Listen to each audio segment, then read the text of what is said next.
Oh, c'est le docteur Lomon. Bonjour. Oui, bonjour, professeur. Bonjour. Je crois que le premier code, le premier secret code causait un peu un problème. Le deuxième, c'est ce qui passe. Ah, OK. Hmm. C'est bon. Oh, je vois. OK, les gens commencent à... Genre, entre maintenant, c'est bon. Et comment se passent les midterms chez vous? Oh, c'est bon. Je suis déjà en direct là. D'accord. Ouais. All right. Je vis, il y a quelques-uns. Bon, bonjour, chers amis. Nous allons commencer. Les autres vont nous suivre. Ils vont nous joindre, je voulais dire.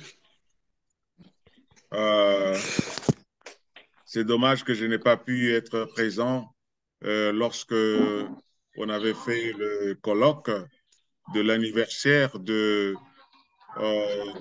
réseau de théologiens africains francophones à cause du cyclone qu'on a eu ici, Hurricane Ian. Alors, bon, je suis peut-être privilégié d'avoir toute une semaine au lieu de quelques minutes. Alors, au vu de ce qui se passe sur la toile, sur le réseau, donc je me suis rendu compte que ce serait peut-être mieux que je puisse parler en trois séances. Je vais commencer aujourd'hui, demain je vais faire notre communication et vendredi je fais la dernière pour conclure. Alors, mon thème d'aujourd'hui c'est préalable à la recherche théologique africaine. Il y a quelque temps, j'avais fait quelques remarques sur dans la plateforme du RETAF sur la méthodologie et sur le problème épistémologique. Alors, certains amis m'ont appelé en aparté pour me rendre attentif au fait que il y a une grande, comment je peux dire, demande pour la méthodologie et une grande crise pour la méthodologie dans les chefs de la théologie en Afrique, surtout francophone. Alors, moi-même, en faisant mes propres constats, je me suis rendu compte que l'engouement des années 70 à 80 envers la théologie africaine semble s'estomper. Donc, l'explication se trouverait-elle dans certaines critiques, même acerbes, faites contre cette entreprise scientifique du continent noir? Alors, il serait fastidieux d'essayer de donner toutes les critiques qu'on fait à la théologie euh, africaine ici, mais j'ai essayé de mentionner quand même cinq. J'ai essayé d'en mentionner cinq que je ne veux pas les étaler tous, faute de temps. Mais la première critique vient de Messi Metogo, un grand théologien et camerounais. Alors, pour lui, il dit qu'il faut redéfinir les valeurs dans un contexte, les valeurs africaines, donc dans un contexte nouveau, et abandonner les incantations sur l'âme noire. Et il dit plus clairement en ce sens. Je peux le citer. La théologie culturelle cherche les fondements du discours théologique africain exclusivement dans les valeurs des civilisations de l'Afrique traditionnelle contenues dans les coutumes, la cosmologie, les contes, les devinettes, les proverbes, les épopées, etc. Elle considère ces valeurs comme une acquisition pour toujours à l'abri des vicissitudes de l'histoire.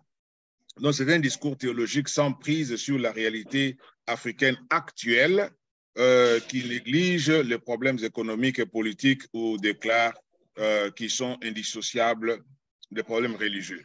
Alors, fin de citation. Ça, c'est Messi Metogo. Bon, je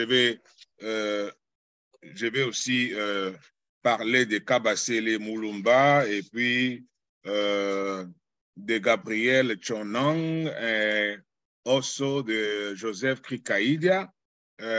qui est congolais. Mais je passe d'abord à Kamana parce que ça me semble plus complet. Pour Godefroid Kamana, qui donne une critique acerbe déjà en 1994 dans son ouvrage Christ d'Afrique, enjeux éthiques de la foi africaine en Jésus-Christ, fait une évaluation sévère de la théologie africaine. Ici, entendez la théologie de l'inculturation. Comme suit. Je ne le cite pas, mais je vais énumérer ce qu'il dit. Il dit que dans cette théologie, il tient comme révolu. Donc, pour lui, la théologie africaine qu'on connaît jusque-là est révolue. Donc, parce que la période de l'ébullition théologique au Zaïre est déjà passée. Et puis, il dit aussi que la galaxie intellectuelle qui représentait cette tendance a été démantelée. Aussi, les ténors se sont tus. Donc, le BTA, le bulletin de théologie africaine, n'a plus paru depuis 1985. Quant au discours des théologies africaines qui continuent à se dire aux facultés catholiques, donc de Kinshasa, par exemple, Kamana les traite simplement de répétitifs, monotones, simples bavardages, délestés du grain de génie et du souffle de la passion qui faisait la force de la galaxie idéologique des tenants de la théologie africaine. Pas une seule idée novatrice, ni un seul mouvement de pensée mobilisateur dans les débats de fond sur les sociétés africaines. Donc, il y a léthargie et immobilisme de l'esprit. Les discours ne traduisent pas aux visées de fond et aux structures concrètes de l'imaginaire de peuples au nom desquels on parle.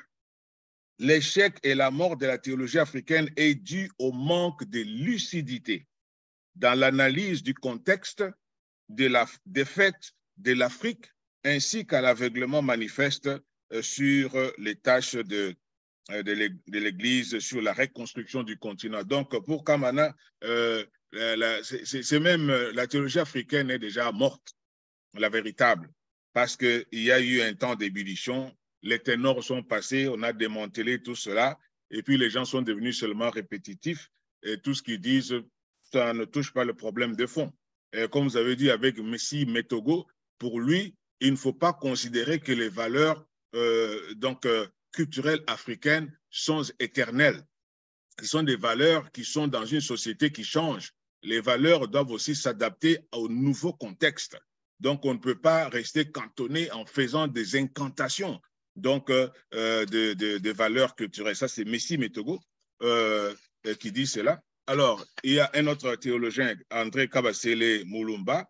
Donc, lui, il dit dans son article « La théologie africaine à l'aube d'un nouveau siècle », donc, après avoir parcouru diverses publications sur la théologie africaine, il a constaté que la théologie africaine est une réalité variée et fouillante, a une diversité des expressions, des courants et des tendances.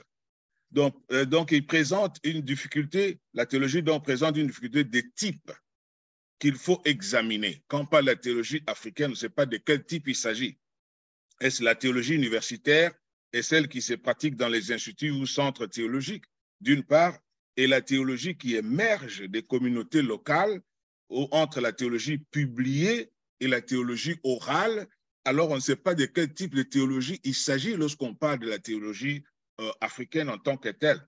Alors, il a constaté aussi que la théologie africaine connaît un étouffement ou un tarissement après les années 80. C'est vrai, par exemple, pour nous autres, les années 80, on était aux études, et les BTA sortaient et nous, on prenait les derniers numéros. Et puis, depuis 85, il n'y a plus rien. C'est vrai qu'il y a tarissement. Donc, il a constaté aussi que la théologie africaine souffre de la disparition de ces grands et de leur silence, faute d'inspiration. Les gens n'ont plus d'inspiration. Il ne faut que se répéter ou répéter les autres. La théologie africaine n'a plus de théologiens d'envergure, malgré la disponibilité des technologies de communication. Et enfin, il constate que la théologie africaine connaît une inflation. Il y a tellement de théologiens Il y a tellement de théologies, il y a tellement de tendances, de courants, que finalement, la théologie africaine n'a plus de valeur, selon lui. Alors, l'autre théologien que j'ai mentionné ici, c'est Gabriel Chonang. Et dans son article « Brève histoire de la théologie africaine », pour lui, il dit que l'origine même de la théologie africaine est controversée. Et je suis d'accord avec lui, et dans la suite, je vous dirai pourquoi. Donc, enfin, le cinquième dont j'ai publié l'article, juste parce que je pensais qu'il était dans le groupe, mais professeur Ligunda m'a fait, Folé Ligunda m'a fait comprendre qu'il n'était pas encore là. Bon, mais du moins, il a parlé de la théologie africaine et promotion humaine, et c'est publié dans academia.com. Et c'est là que j'ai trouvé son article. Donc, lui, c'est basant sur les écrits de Ruben Pohor et Michael Kenmogne ou something. Donc, et surtout, donc, sur la théologie et vie chrétienne en Afrique. Donc, les deux ont écrit cela.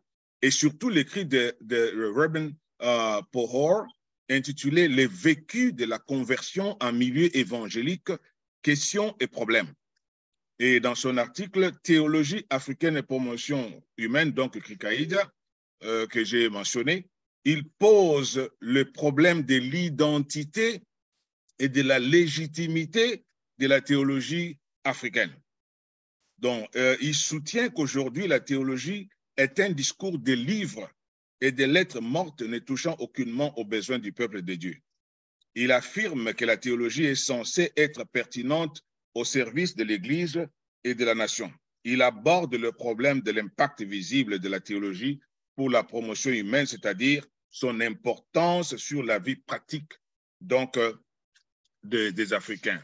Donc, en d'autres termes, il n'y a pas d'incise, il n'y a pas d'impact de la théologie africaine. Alors, là, ce sont les critiques qui ont été données par certains auteurs, théologiens, philosophes, sur la théologie africaine en tant que telle. Alors, ces sélections donc sur-dessus, donc de l'appréciation de ces 5 théologiens sur la théologie africaine ou la théologie de leur continent ne suscitent pas de répugnance par rapport à cette discipline. C'est-à-dire qu'il ne faut pas avoir une aversion envers la théologie africaine, mais plutôt ces critiques dévoilent donc que la théologie africaine traverse depuis 1980, la fin de 1980, une crise. Et de cela que je vais parler. Donc, ma question principale, c'est essayer de rechercher, parce que la théologie africaine traverse cette crise-là, malgré la floraison des théologiens qui continuent à sortir, à émerger. Donc, je me suis posé la question, si la théologie n'a pas d'impact, comme tous les autres disent, il y en a qui ont dit que même elle est déjà morte et elle est déjà donc révolue. Est-ce que la recherche théologique africaine qui produit cette théologie, est-ce qu'elle génère des connaissances valides et pertinentes? Parce que lorsqu'on fait la réforme, la recherche théologique, on doit générer ou étendre des connaissances, mais ces connaissances doivent avoir une pertinence à la fois scientifique, mais aussi sociale. C'est comme si sur le plan social, il n'y a pas de pertinence. Alors cette question appelle 2 autres qui sont corollaires. En quoi la théologie africaine est-elle africaine? Y a-t-il des préalables à la recherche théologique africaine? Donc, c'est de cela qu'il s'agit. Donc, en d'autres termes, je me propose d'identifier des prérequis possibles pouvant offrir à la recherche théologique africaine un paradigme épistémologique authentique qui permettrait aux chercheurs du continent noir de dévassaliser, sinon de désaliéner la théologie africaine dans une large mesure pour commencer à concevoir, élaborer et développer une théologie endogène et universable qui ne renie pas sa calamité originelle, mais qui s'en inspire dans le dynamisme temporel de ces différents contextes. Cet effort fait donc, si on fait cet effort, si j'arrive, si nous arrivons ensemble, parce que maintenant on parle, à faire cet effort, la crise actuelle de la théologie africaine que nous décrions, à l'instar de quelques-uns de ces savants, sera mise en crise. Donc, si nous changeons le fusil d'épaule et nous commençons à faire des choses qui sont des publications ou des recherches qui donnent des connaissances pertinentes, alors il n'y aura plus de crise. Donc, ça va impacter nos sociétés respectives, et l'Afrique en général et le monde. Alors, qu'est-ce que je poursuis? Ce que je poursuis, c'est que j'essaie de poursuivre, c'est que dans la mesure, ma thèse est que dans la mesure où le cadre théorique de la théologie africaine ou de la théologie tout court remonte à ses origines égyptiennes, que les prismes perceptuels, les sources et les méthodes sont africains, ajoutez à cela l'interprétation des valeurs culturelles africaines par rapport au temps, la prise en compte du dynamisme temporel des contextes et la recherche des réponses aux questions qui se posent, que se posent les Africains, que la recherche théologique africaine, selon moi, accouchera de connaissances épistémologiquement authentiques, pertinentes et valables. Alors, c'est ça ce que je poursuis dans cet excursus qui est réparti de la manière suivante. Le premier point, c'est la compréhension de la recherche théologique africaine. Et puis, deuxième point, le diagnostic épistémique de la théologie africaine. Et troisièmement, l'analyse des données que je vais trouver. Et quatrièmement, l'impératif préalable. Et enfin, la conclusion. Donc, aujourd'hui, je vais plutôt m'appesantir sur la compréhension de la recherche théologique africaine. Et demain, je vais parler du diagnostic épistémique en tant que tel, qui sera très, très important, je crois, pour nous tous théologiens. Alors, comment comprendre la recherche théologique? D'abord, son importance. L'importance de la recherche théologique. Nous devons comprendre et être attentifs au fait que l'économie du monde actuel est une économie de la connaissance, comme l'a fait remarquer Jean-Marc Ella dans l'un de ses livres que j'ai ici. B, l'intelligence, qui est la matière grise, est une ressource stratégique. Il faudrait que les Africains comprennent cela. L'intelligence, notre intelligence là, est une ressource stratégique. Et la production de la connaissance s'inscrit dans une grande mesure dans l'espace politique. Normalement, les politiques devraient s'occuper donc du deposit d'intelligence ou même d'intelligentsia qu'on a dans un pays bien déterminé, parce que la connaissance donc va développer l'économie, va développer le pays tout entier. Donc, ceux qui sont intelligents, ce sont des atouts pour n'importe quel pays. Les scientifiques dépendent, parce que les scientifiques dépendent de l'État, et celui-ci ne peut se passer d'eux comme conseiller, expert et stratège. De la même manière, pour moi, ce que Jean-Marc Ella dit pour les autres, donc l'économie et l'intelligence dans d'autres domaines scientifiques, je trouve aussi que les chercheurs théologiens africains dépendent aussi dans une large mesure de leurs organisations ecclésiales. Les églises ne devraient pas non plus se passer d'eux comme conseillers, experts et stratèges. Je ne sais pas combien d'églises accueillent très bien leurs théologiens quand ils terminent. Parce que souvent, quand les gens terminent leur master, leur doctorat, ils rentrent dans la communauté, les dirigeants de la communauté trouvent en eux peut-être des concurrents au lieu de trouver en eux donc des ressources, des personnes ressources. Et des atouts. Donc, l'issue de toute bonne recherche, c'est la vérité, la connaissance.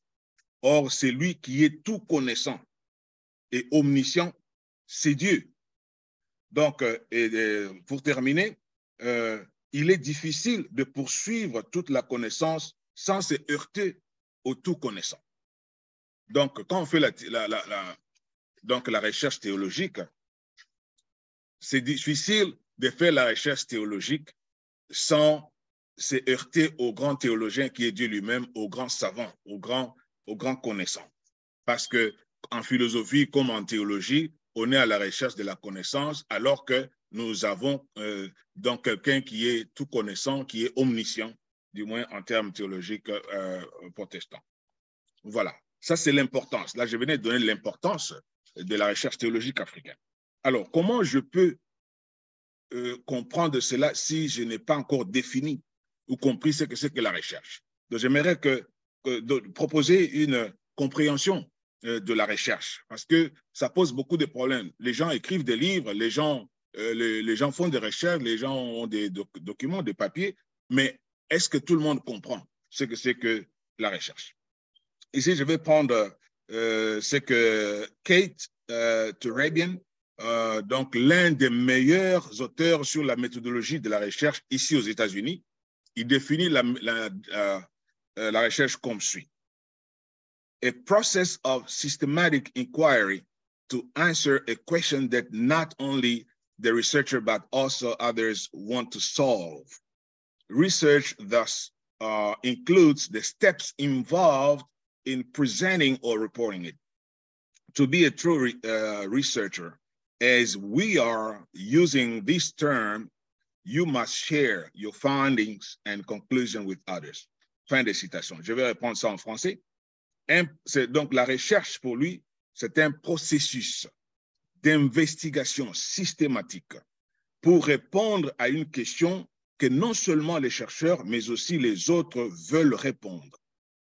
Ainsi, la recherche inclut les étapes impliquées dans sa présentation et son rapport.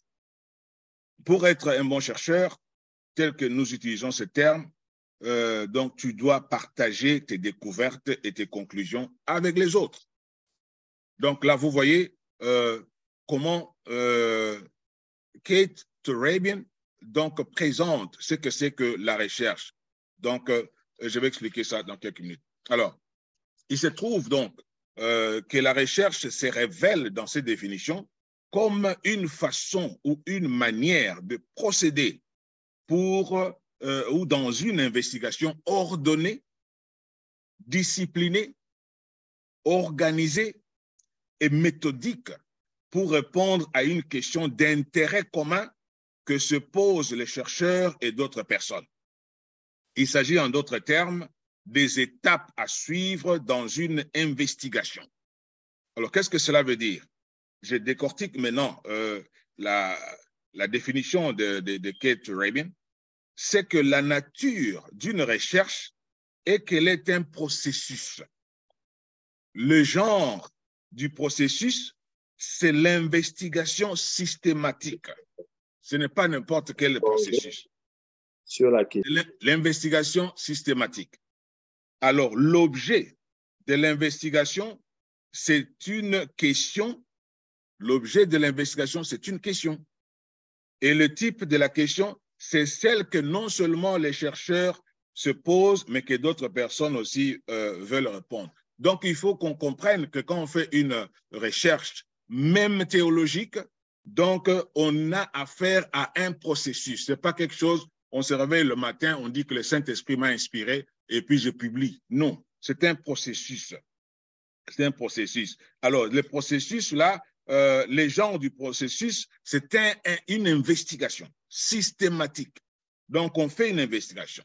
Alors, sur quoi? Sur une question. On se pose une question à laquelle on veut répondre, mais cette question doit intéresser d'autres personnes parce que quand on commence une investigation, il faut se mettre en tête quelle est la communauté de lecture. Quels sont les gens potentiels qui pourront s'intéresser à ce que vous allez publier. Sinon, vous allez publier pour vous-même et vous serez satisfait et puis ça s'arrête là-bas. Donc, cette compréhension s'applique à toute recherche, la recherche théologique aussi. Mais celle-ci n'est pas carencée de particularités ou de distinctions. Ce que je veux dire, c'est que la recherche théologique est une recherche comme toutes les autres.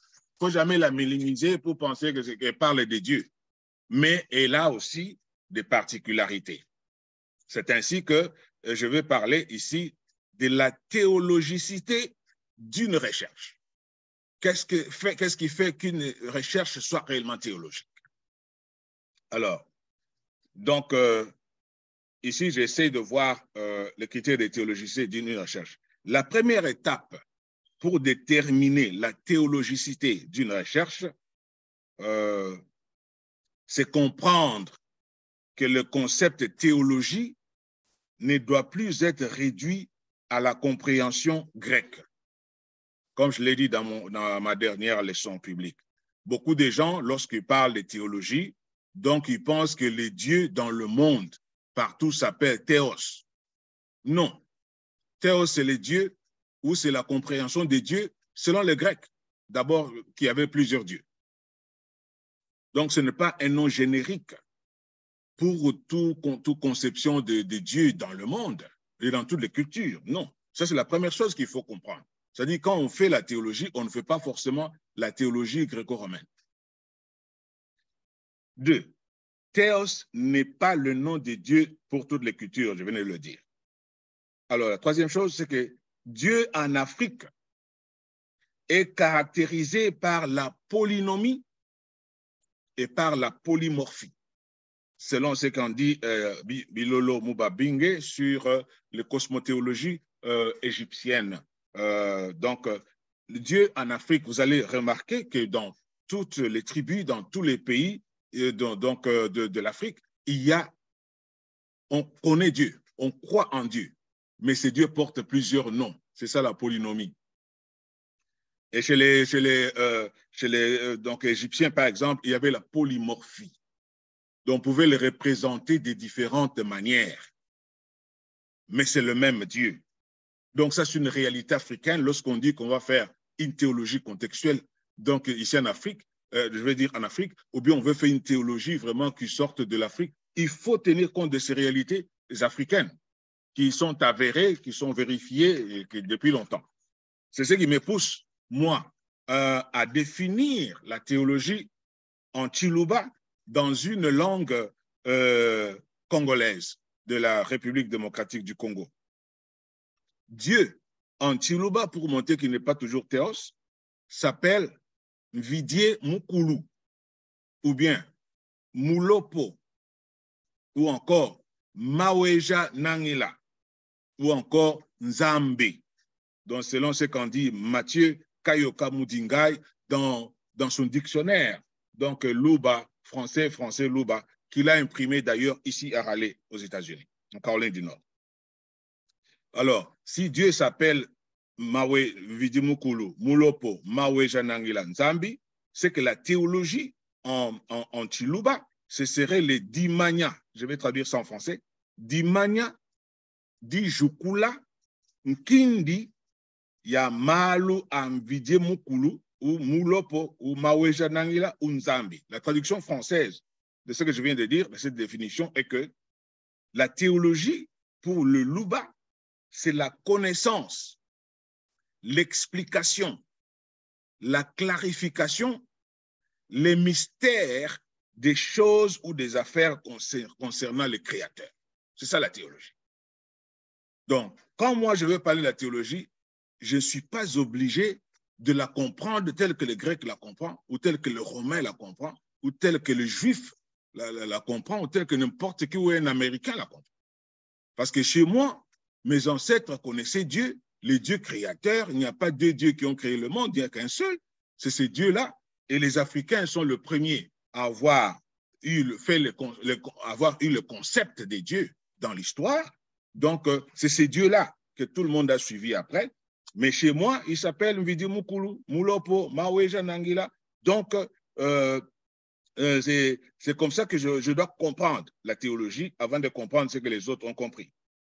Donc, les termes Mulopo, Maweja Nangila et Nzambi étant synonyme de l'expression vidier mukulu, qui veut dire un vidier qui est suprême, donc qui traduit mieux l'idée de la suprématie d'un vidier.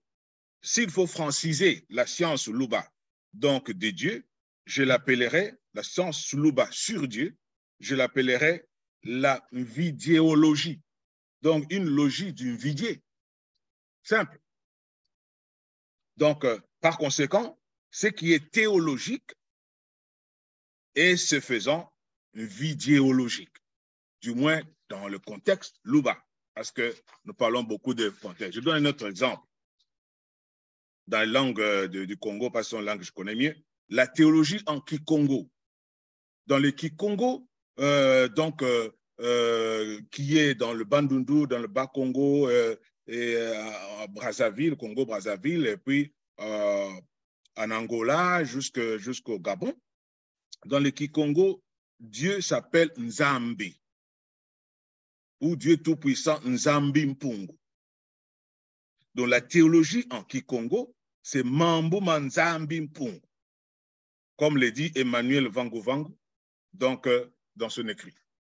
Qu'est-ce qu'il dit ici? Son écrit, c'est Théologie africaine et calvaire des peuples, la spiritualité africaine en question. Donc, la théologie en Kikongo, donc, c'est Mambu Manzambi Mpungu, c'est-à-dire les affaires du Dieu Tout-Puissant, ce qui veut dire les affaires, les problèmes, les choses, les palabres relatifs au Créateur et les réflexions humaines sur celui-ci. C'est ça ce que ça signifie, donc en Kikongo pour Emmanuel Vangu Vangu. Donc, on évitera de traduire, il ajoute, de traduire théologie par le concept Mavova Manzambi, c'est-à-dire les paroles de Dieu, parce que Mavova désigne donc ainsi la Bible. Et dans le Kikongo, quand on parle de Mavova Manzambi, donc c'est parole de Dieu, alors c'est différent de la théologie qui veut dire tout simplement Mambu Manzambi. Donc, vous sentez la différence. Alors, vous voyez même toutes les nuances qui donnent à la même compréhension, mais de manière différente, en tenant compte du contexte, de la lexicographie, donc de chaque groupe, de chaque agrégat social, je dirais. Alors, étant donné ces définitions que j'ai données donc à partir des langues africaines, du moins de mon pays, donc quelles sont les caractéristiques d'une recherche théologique? Quelles sont les caractéristiques d'une recherche théologique? Dans son ouvrage From Topic to Thesis, A Guide to Theological Research, Michael Kaibi donne les caractéristiques suivantes. La première, une recherche théologique n'est pas forcément une activité spirituelle ou sacrée et que les recherches d'autres disciplines soient considérées comme séculières. Et ça, c'est peut-être la tentation à laquelle beaucoup de théologiens, surtout protestants, à laquelle ils pourraient succomber. Parce que je suis théologien, parce que j'ai fait une recherche théologique, c'est que ma recherche est sacrée. Ma recherche, c'est une activité spirituelle. Ou bien je dois aller jeûner pendant autant de jours pour faire ma recherche. Ou je dois penser que les autres qui ne font pas la théologie, ce qu'ils font là, c'est diabolique, ou c'est satanique, ou je ne sais pas moi, c'est séculier. Non. Donc pour Michael Kaibe, non. Il ne faut pas penser comme ça. Qu'est-ce que ça veut dire? Ça veut dire qu'aucun processus d'investigation, théologique ou autre, ne peut réclamer une pureté séculière. Donc il n'existe pas d'investigation séculière. Pourquoi? Parce que car tout sujet de recherche traite soit de la création, soit du créateur. Et ça, c'est très important. Quand on fait une investigation ou une recherche, qu'est-ce qu'on fait?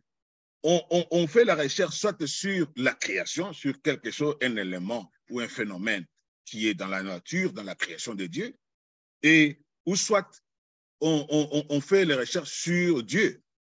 Et d'ailleurs, en faisant la recherche sur la création, on va aboutir au Créateur. Donc, la deuxième caractéristique la recherche théologique est similaire à toute autre recherche. Je l'ai dit tantôt, mais maintenant je dis ça dans l'énumération des caractéristiques d'une recherche théologique. Une recherche théologique. Donc, alors, voici ce qu'il dit. But regarding research, the axiom points to something important. The theological research process is very similar to other research processes, particularly those involving text as one subject matter.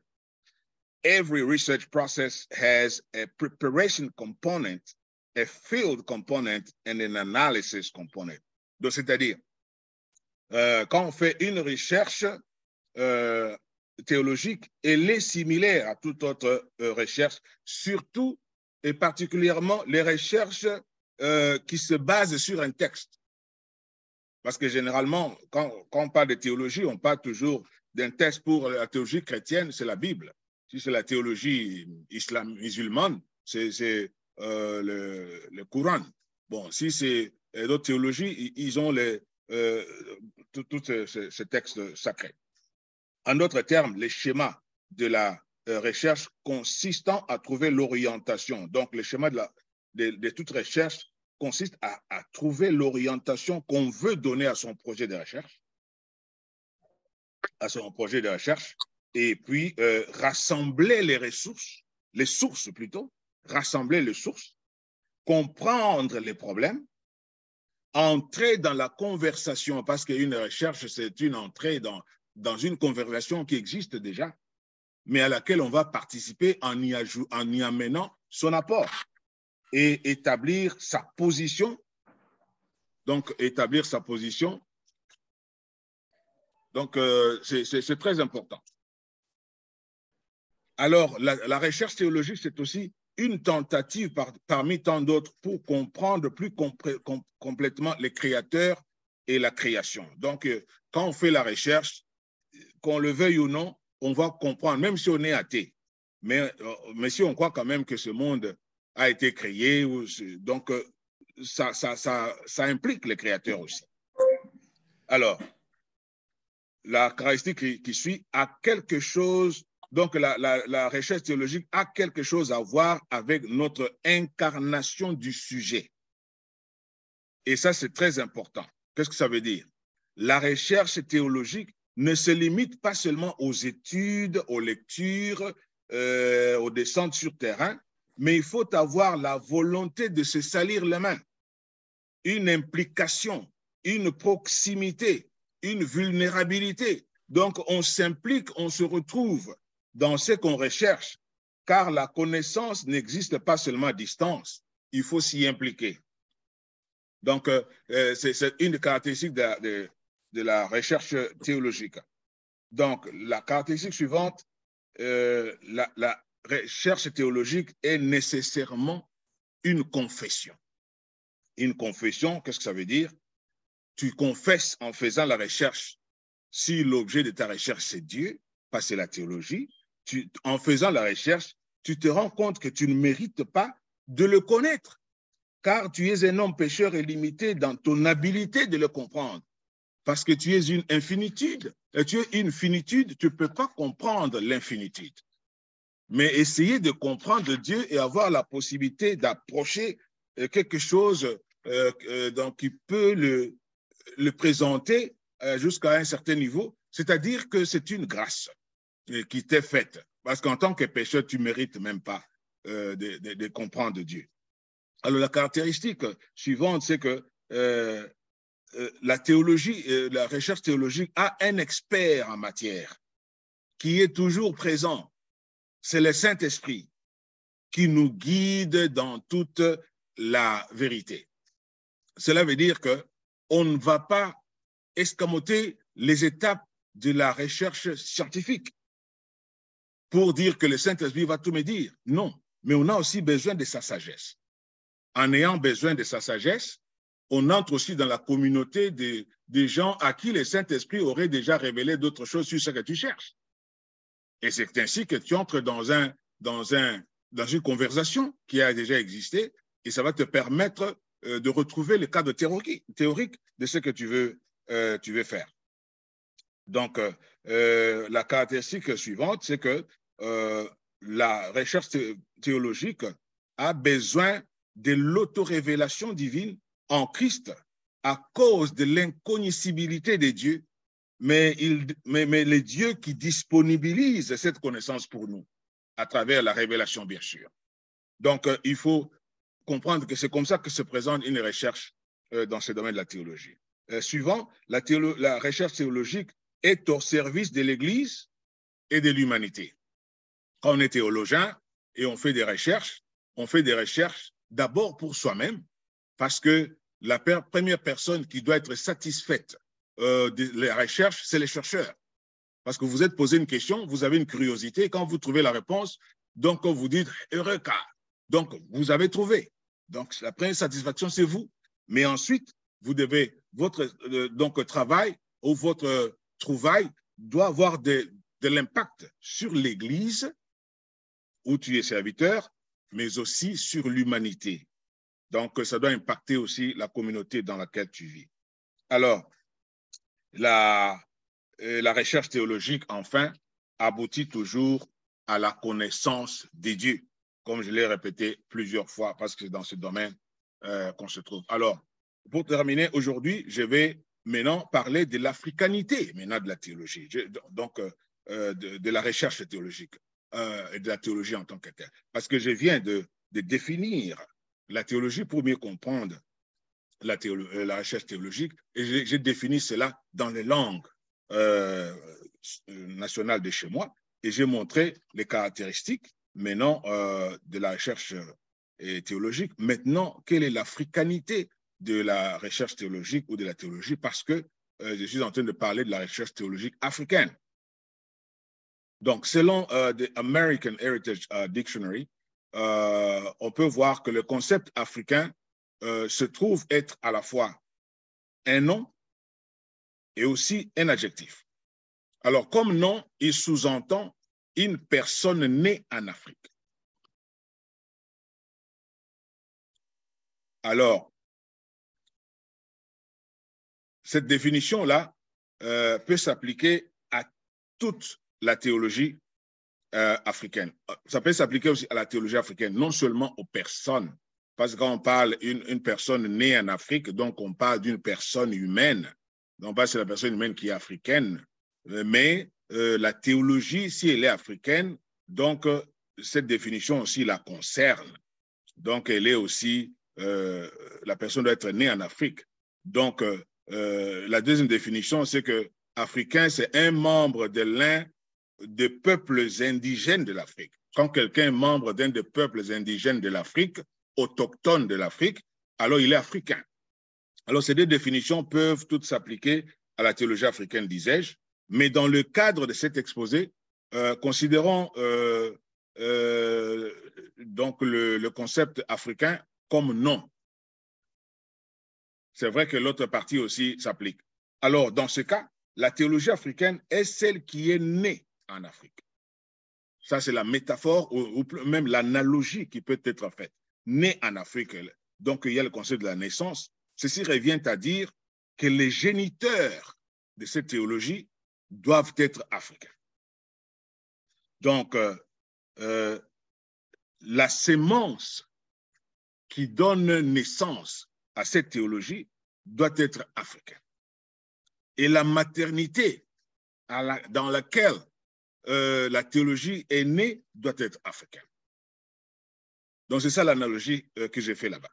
Ceci revient à dire, donc, l'africanité de la théologie se mesure par ses auteurs, son milieu d'éclosion, sa conception, ses sources et aussi ses méthodes.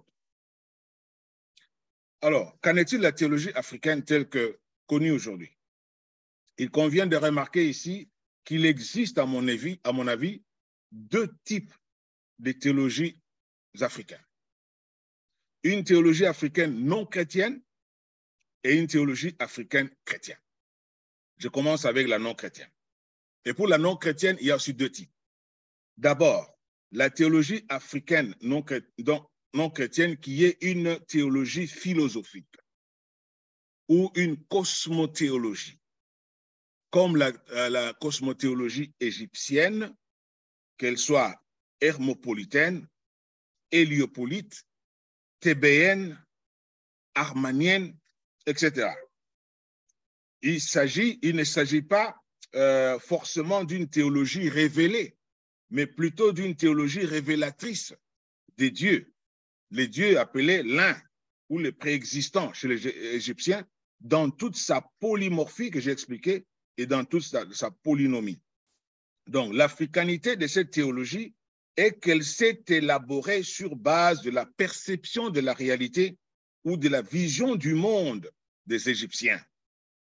Elle est née en Égypte et son objet, c'est les dieux des Égyptiens. C'est pourquoi elle est africaine. Parce que quand les chrétiens parlent de la théologie africaine, c'est comme si ceux qui ne sont pas chrétiens ne sont pas en Afrique. Ce qui est une malhonnêteté intellectuelle. Alors, deuxièmement, dans la deuxième catégorie de théologie africaine non chrétienne, c'est la théologie kamite dont j'ai parlé dans ma dernière leçon, tirée des textes sacrés kamites depuis la pierre de Shabaka, à partir de la théologie memphite. Et c'est là 5500, à moins 5500 avant Jésus-Christ, comme le dit Mota Ashby dans la Mahad Philosophy.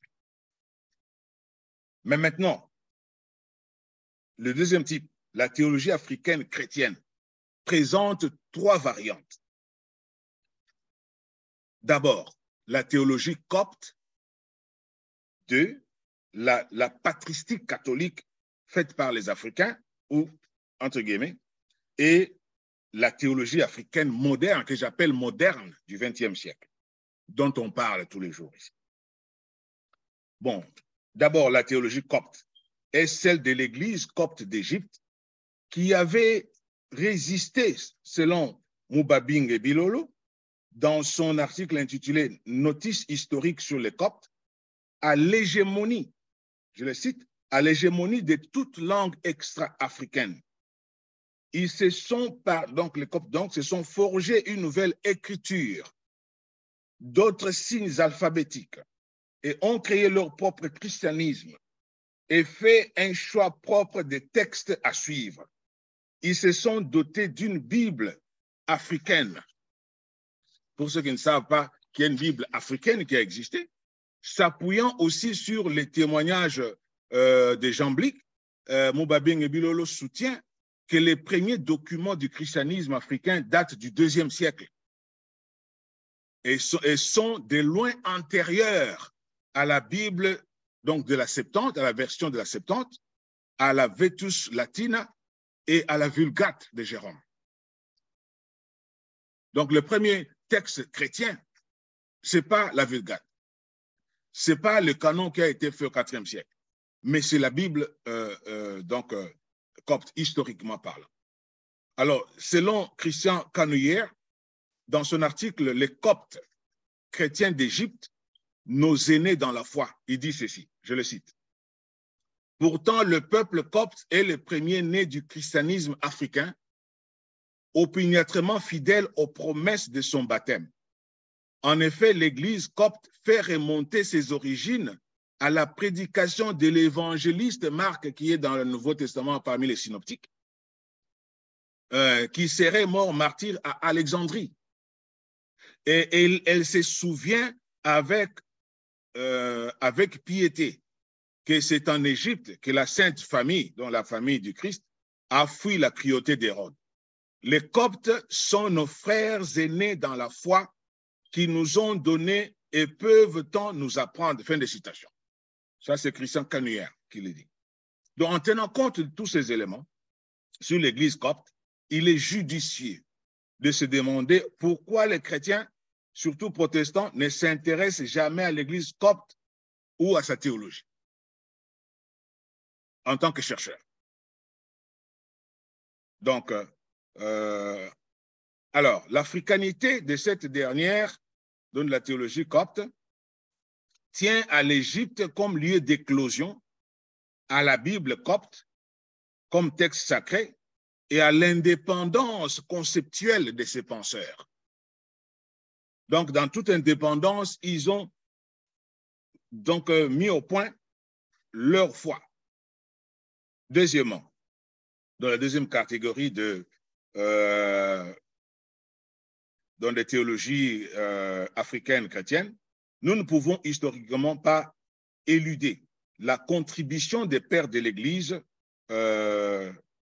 nés sur le continent africain dans l'avènement et le développement de la théologie chrétienne. Citons à titre exemplatif Tertullien, on les appelle africains parce que ça s'appelle Afrique, mais normalement, là-bas, ils étaient sur un terrain romain. Augustin, Cyprien, Origène, Athanase, ainsi de suite. L'africanité de leur théologie respective peut se justifier par leur naissance sur le sol africain, mais tout leur paradigme épistémologique était romain. Ça, c'est moi qui l'ai dit. Alors,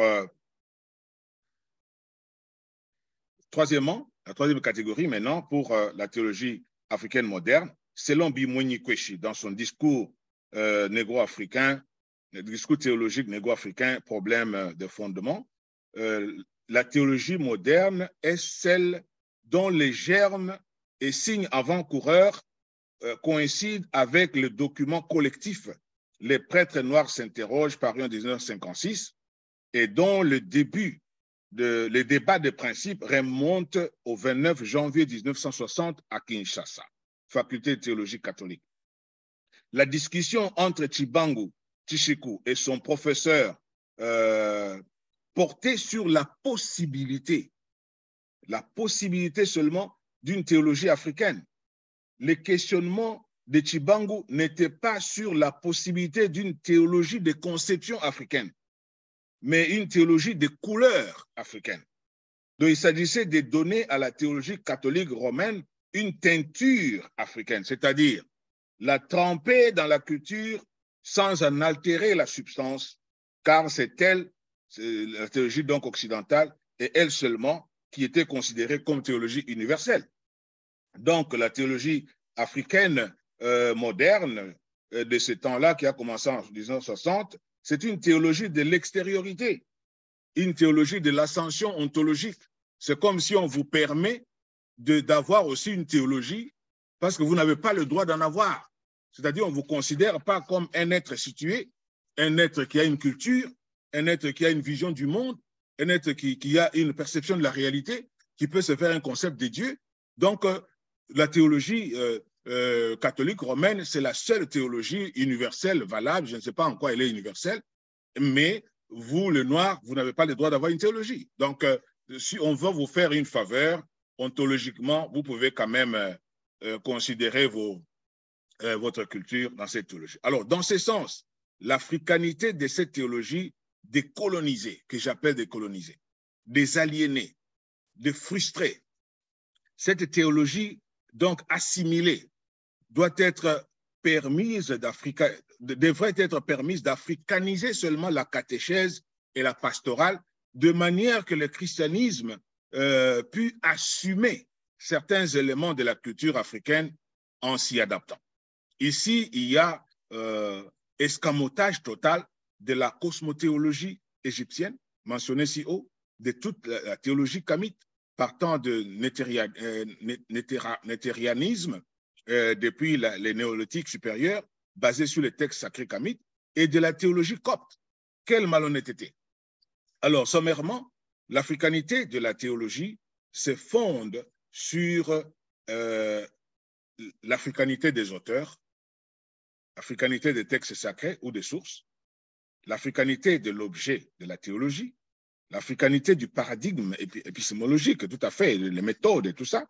Donc, la culturalité du discours et la conventionnalité du langage, l'originalité de la réflexion et l'écologie de la théologie.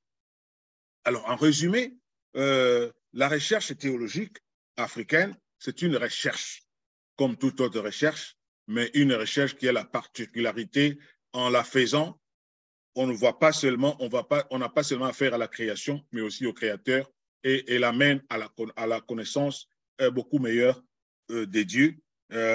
Alors, j'ai montré ses caractéristiques et maintenant, j'ai montré sa théologicité et j'ai montré maintenant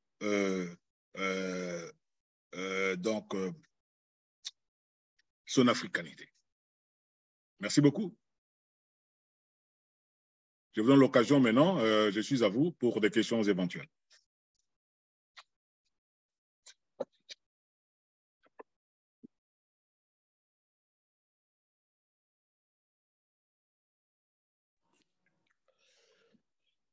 Bonjour, professeur.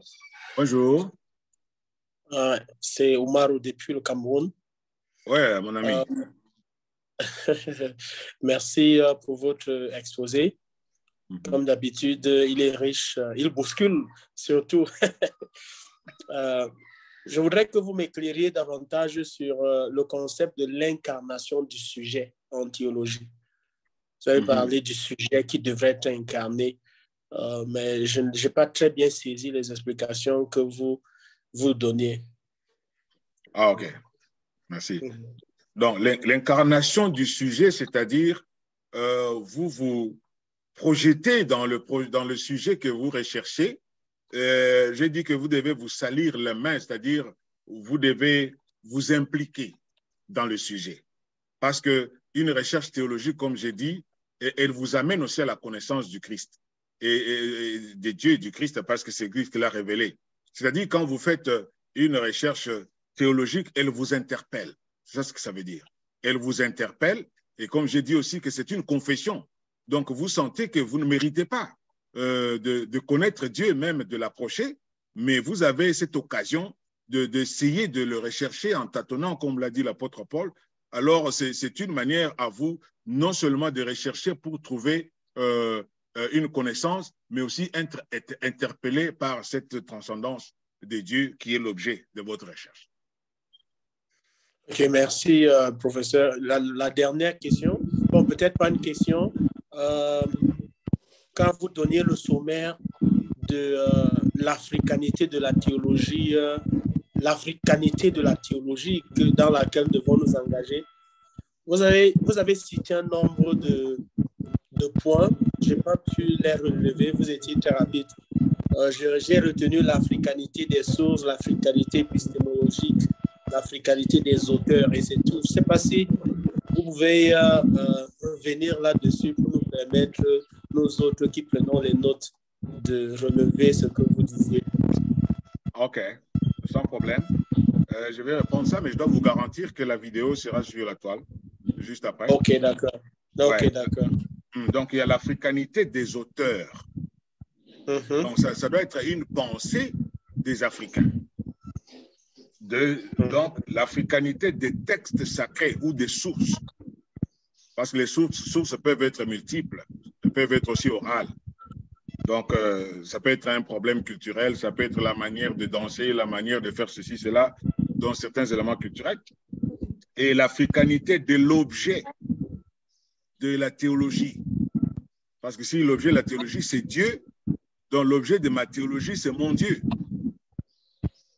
C'est mon Dieu tel que je le comprends, tel que je l'ai compris, tel que je l'ai compris dans mon terroir. Ce n'est pas les dieux des Ixos ou bien les dieux je ne sais pas de qui, parce qu'il n'est pas le meilleur Dieu. Il n'y a qu'un seul Dieu. Alors, mon Dieu, c'est tel qu'il s'est révélé à moi ou tel qu'il est compris par moi, tel que je le conçois. Alors, c'est ces dieux-là dont je parle. Je ne vais pas parler du Dieu des autres. Donc, c'est ça, cette africanité. L'africanité de tout le paradigme épistémologique, donc toute la méthodologie, tous les processus systématiques, comment vous arrivez à faire votre recherche, excusez-moi. Donc, ça implique aussi les sources, ça implique l'objet, ça implique tout ça. Par exemple, il y a certains théologiens, leur épistémologie, comme Monseigneur Tshibangou, qui, lui, est considéré comme le premier à avoir posé le problème de la théologie africaine moderne. Il a associé la philosophie et les écrits du Moyen-Âge à la théologie. Et c'est ainsi que Kamana, par exemple, il s'est basé sur la philosophie et surtout sa spécialité de l'éthique et la théologie. Jean-Marc Ella, dans son épistémologie, il est sociologue, il était sociologue et théologien, donc il a puisé dans la sociologie et dans la philosophie, dans la théologie pour avoir la base de sa théologie. Alors moi, dans ma théologie, Yemei, je suis dans la philosophie, parce que je suis philosophe de la religion, et puis dans la théologie, mais dans l'égyptologie et dans toutes les sciences humaines et sociales. C'est la base de mon épistémologie. Donc, dans mon épistémologie, je ne veux pas seulement suivre l'écrit de quelqu'un, un livre, mais aussi la raison. Je vais suivre aussi la raison. Donc, moi, je veux être rationnel, je veux être objectif. C'est ça ma manière de faire la théologie. Je ne suis pas un mouton ou je ne suis pas un perroquet de quelqu'un parce que quelqu'un a parlé il y a 500 ans, s'il vous plaît. Luther a parlé il y a 500 ans. Moi, à cette époque, avec la technologie, le numérique et des connaissances que Luther n'avait pas, je vais suivre Luther. Non, je ne peux pas le faire. S'il avait dit quelque chose de bon et qui continue à avoir sa pertinence aujourd'hui, je vais le citer. Mais c'est quelque chose déjà de révolu. D'ailleurs, sa théologie a été faite en Allemagne. Je ne suis pas en Allemagne. Donc, moi, je vais faire la théologie en fonction de mon contexte. Je ne vais pas faire parce que quelqu'un, même s'il a fait de bonnes choses, même s'il est Ernest Bloch ou s'il est comme, je ne sais pas, Jürgen Moltmann, ou il est qui ça, il a fait de bonnes choses selon ses problématiques et selon ses questions de recherche et selon son contexte. Il a fait de bonnes choses, je salue cela. Moi, je vis dans un monde où j'ai aussi des problématiques, où il y a un contexte, où il y a des questions donc, qui se posent à ma communauté ou à moi-même, ou tout ça. C'est sur ça que je vais faire mes recherches. Je ne vais pas faire mes recherches pour copier quelqu'un, parce qu'il n'a pas de tête. S'il a fait, moi, je peux le faire aussi. Alors, il y a la culturalité du discours, l'africanité de la culturalité du discours, le discours théologique. Donc, doit être axé, donc doit surgir de la culture. Parce qu'il y a une certaine manière de parler, de concevoir les choses, donc en fonction de là où l'on est. On perçoit le monde et le cerveau interprète ce que vous percevez et lui donne une identification.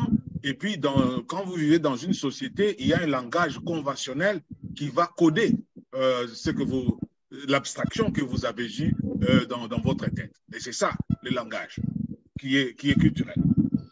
Ma manière de parler français, ce n'est pas la manière de parler français de quelqu'un comment on appelle, la République centrafricaine, ou quelqu'un du Cameroun, ou quelqu'un, je ne sais pas moi, de Burkina Faso. On parle toujours français, mais chacun a peut-être un accent ou quelque chose comme ça de particulier. Oui, alors, c'est très important. Et puis, il y a la conventionnalité du langage, parce qu'on ne va pas parler n'importe comment. Le langage est une convention dans une société. On va suivre les règles de grammaire, je ne sais pas moi, de syntaxe, de morphologie, ou je ne sais pas moi, de sémantique ou de sémiotique, tout ça. Alors, il y a l'originalité de la réflexion. Donc, on ne peut pas faire une recherche scientifique si on n'est pas original. Donc, originalement africain. Et l'écologie de la théologie. Parce qu'il n'y a pas de théologie sans écologie. C'est ce que les autres appellent contexte. Là d'où sort la théologie. Donc, c'est ça. Mais rassurez-vous, je vais balancer la vidéo. Tout le monde pourra suivre si on a quelque chose à échapper. Merci beaucoup. Allez-y. Merci, professeur. Ouais, pas de quoi. Une autre question? Bonjour, professeur. Bonjour. Je suis Yomsi du Cameroun. Ah oui. J'ai écouté avec beaucoup d'attention. OK. J'ai été principalement édifié par votre exposition. J'aimerais néanmoins vous poser la question. La recherche dans la théologie africaine, j'aimerais savoir, étant donné que la recherche a une méthodologie, y a-t-il une méthodologie pour la théologie africaine? Si oui, y a-t-il des ouvrages qui vraiment peuvent nous aider à avoir une méthodologie pour faire de meilleures recherches dans la théologie? Oui, bien sûr. Il y a beaucoup de livres. Il y a, par exemple, Jean-Marc Ella a beaucoup parlé de la rationalité dans les recherches. Je peux avoir quelques livres comme celui-là. Je ne sais pas si vous voyez. Je le vois très bien, professeur. Voilà. Ça, c'est Jean-Marc Ella ou l'honneur de faire la théologie en Afrique. Bon, il y a par exemple un autre livre de Jean-Marc Ella, Recherche africaine face au défi de l'excellence scientifique. Ça, c'est Jean-Marc Ella. C'est là où il dit que notre intelligence est une ressource qu'il faut chérir. Il faut que même l'État protège bien les intelligences. Il faut que l'Église protège ses savants. Malheureusement, dans nos églises, je ne sais pas, peut-être chez vous au Cameroun, mais dans nos églises, quand quelqu'un a étudié, il devient comme une menace. Donc, quand il est dans l'église, pour qu'il puisse rester et trouver du boulot et ne pas être dérangé, il doit accepter absolument tout ce que le chef dit, même si c'est faux. Alors, s'il essaie d'utiliser sa connaissance pour aider l'église, on les chasse ou bien on les martyrise, on dit qu'il est hérétique, il est ceci, il est cela. Et c'est ainsi qu'on a, il y a une platitude dans les discours théologiques africains, surtout protestants. C'est plat comme tout parce qu'on ne veut pas réfléchir. Et quand quelqu'un réfléchit, c'est comme si on lui demandait qui t'a permis de réfléchir. Il faut te taire. Donc, il y a beaucoup d'autres livres, mais peut-être je peux prendre une petite liste de certains documents. Peut-être je peux envoyer ça quelque part, des livres importants qui peuvent aider pour. Et puis, il y a un gros livre, par exemple, comme ici. Discours théologique néo-africain, comment on appelle? Discours théologique négro-africain. Ça, c'est Bimoué Kweshi. Donc, on ne peut pas faire la théologie africaine sans penser à Bimoué Kweshi. Et puis, il y a d'autres livres, par exemple, ça, c'est des topic to thesis. Donc, d'un sujet à une thèse. Hein? Bon, je ne vais pas donner tous les livres, j'ai beaucoup de livres ici. J'ai plein de livres sur la méthodologie et surtout sur la méthodologie pour la recherche théologique. Donc, I can make that available. Est-ce qu'il y a une autre question? Oui. Oui, allez-y. Docteur Lamont. Oui. Merci déjà pour l'exposé.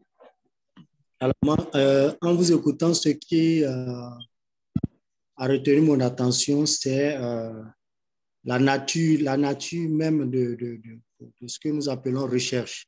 Mm-hmm. Alors, au vu de ce que vous avez dit, est-ce qu'on peut affirmer que toute recherche a une essence ou un accent ou un zeste théologique, vu que même ce qu'on appelle la recherche séculière, après vous avoir écouté, c'est toujours une grâce du Seigneur qui permet à quelqu'un de faire, puisque la recherche porte sur deux choses, sur Dieu lui-même ou soit ce que Dieu a créé. Alors donc, peut-on affirmer, au vu de ce que vous avez dit, que toute recherche a un essence ou je dirais peut-être un fondement théologique? Je comprends votre question. Ce que je peux dire, c'est que toute recherche concerne Dieu. Pas souvent, on fait des recherches depuis l'empirisme, par exemple, à partir de l'expérience sur terrain. Mais quel terrain? De la création de Dieu. Donc, on ne peut pas aller étudier une feuille ou étudier un insecte, un animal, sans se demander d'où vient l'insecte. L'insecte est qu'on traite, ou bien l'animal qu'on traite, même les phénomènes qu'on est en train d'étudier, mais il est dans la nature créée par Dieu. Par conséquent, toute recherche conduit à Dieu. Toute recherche révèle Dieu. Toute la recherche amène à une connaissance de Dieu. Je ne peux pas dire qu'elle est fondée à un fondement théologique, mais amène à une connaissance de Dieu. OK, merci. J'en prie. Professeur. Une autre question, professeur, si c'est possible. Vous avez parlé de la théologie révélée et la théologie révélatrice. Je comprends que la théologie devrait être révélatrice de Dieu, mais existe-t-il une théologie révélée? Si oui, laquelle? Oui, parce que j'entends beaucoup de gens dire que la théologie, c'est ce que Dieu dit et ce qu'on dit de lui. Alors si la théologie est ce que Dieu dit, donc Dieu révèle. Parce que Dieu n'a pas fait d'investigation. Mais la théologie, en tant que produit d'une investigation, elle peut révéler Dieu. Et dans le cas de cosmothéologie égyptienne, donc ce sont des théologies qui ont été faites sur base de l'expérience humaine, de l'expérience religieuse. Alors, ces expériences ont conduit à la connaissance de Dieu. Donc, c'est pourquoi ces théologies sont révélatrices de Dieu. Parce que dans la théologie, on dit, bon, je peux comprendre quand on dit que c'est ce que Dieu dit parce qu'on considère Dieu comme le tout connaissant.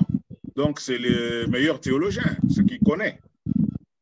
Mais quand on dit que Dieu a révélé cette théologie, c'est ce que Dieu lui-même dit, alors il y a un petit problème là-bas. Parce que c'est ce que Dieu dit là. C'est sur ça qu'on fait la théologie. Voilà, c'est vrai. Voilà, donc on fait une réflexion sur les données de la foi, ou sur les données bibliques, ou sur la tradition de l'Église, ou sur, je ne sais pas moi, la culture. Ou sur, il y a plusieurs sources pour faire la théologie. Parce que Dieu peut se révéler à quelqu'un d'une manière particulière, et il peut fonder sa théologie sur cette théophanie, par exemple.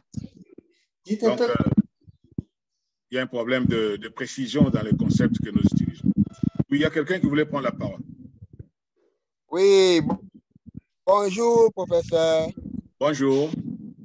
Oui, c'est le professeur Agbede. Oh, professeur. Oui, j'ai suivi votre présentation. Je voudrais juste poser une question par rapport au père de l'Église, Augustin, Tertullien et autres. Géographiquement, vous avez reconnu leur appartenance à l'Afrique. Vous avez dit que leur théologie est purement occidentale, voire romaine. J'aimerais savoir si vous ne pensez pas que le fait qu'ils ont vécu sur la terre de Carthage et autres, il n'y a quand même pas eu une influence du contexte africain géographique sur leur réflexion théologique. Voilà un peu ma préoccupation. Très bonne question, professeur. Bon, Tertullien, par exemple, qui a vécu à Carthage, il a fait un travail fondamental contre les hérésies et pour asseoir la théologie chrétienne. C'était un grand apport. Mais comme vous savez, à l'époque où il était là, ce n'était pas l'Afrique en tant que telle, c'était une province romaine, Carthage.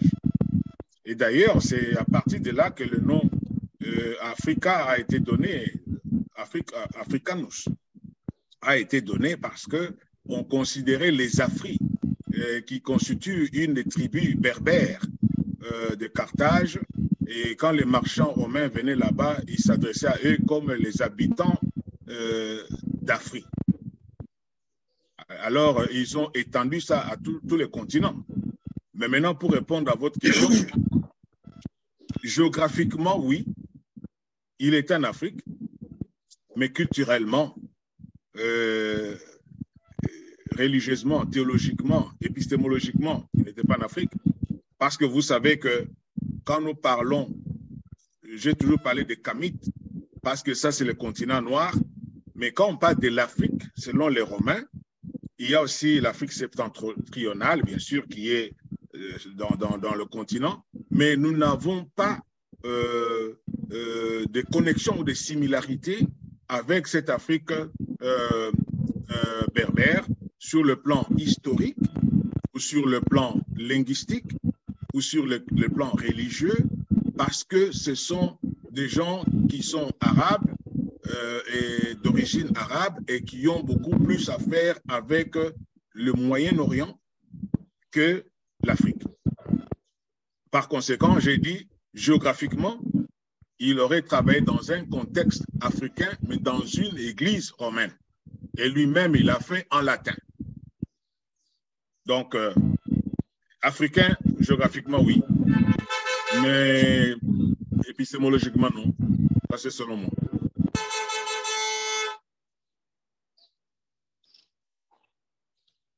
OK, merci bien. Right. J'ai vu Phoenix Yongsi, il a disparu. Il avait une question. Non, professeur, je l'ai déjà posé. C'est moi qui avais posé la question sur la... Ah, OK. OK, les amis, j'espère qu'il y a une autre question. S'il n'y en a pas, alors on sera obligé d'arrêter. Est-ce qu'il y a une autre question? Juste que j'attends avec beaucoup d'impatience que vous avez trouvé. Ah, bien sûr. Si je n'en vois pas, rappelez-moi. Oui, merci. Ouais. Oui, j'ai une question, une dernière question. Oui, allez-y. Pour revenir sur le propos du professeur Agbede tout à l'heure, bon, j'aimerais savoir, parce que quand on sait par exemple que des thèmes tels que la Trinité ou d'autres, je dirais, d'autres thèmes théologiques qui ont secoué l'Église, quand on sait que ces thèmes-là, quand on va à l'égyptologie, je me demande, est-ce que vraiment les Augustins ont travaillé de façon, je dirais, avec une réflexion purement latine? Quand on sait déjà que les fondements même du thème Trinité, en remontant un peu plus loin, je crois, si c'est pas à la 4e dynastie égyptienne, les fondements étaient là, sauf que le mot Trinité n'existait pas. Alors, je ne sais pas.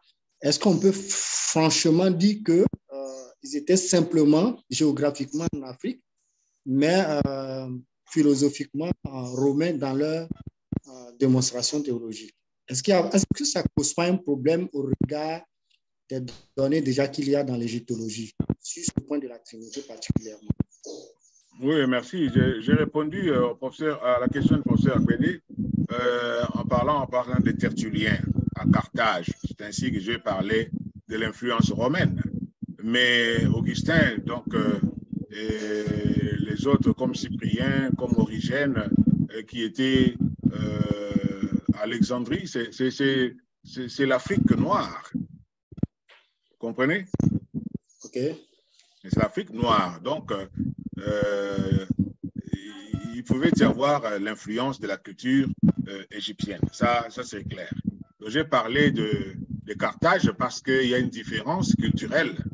Il y a une différence culturelle entre les Berbères et les Noirs que nous sommes. Merci. Je vous en prie. OK, les amis, merci beaucoup pour votre participation. On va arrêter là pour aujourd'hui. Nous nous retrouvons demain à la même heure. Et je vais continuer avec l'évaluation épistémique donc de la théologie africaine. Merci beaucoup et bonne journée à vous. Merci, professeur. Merci.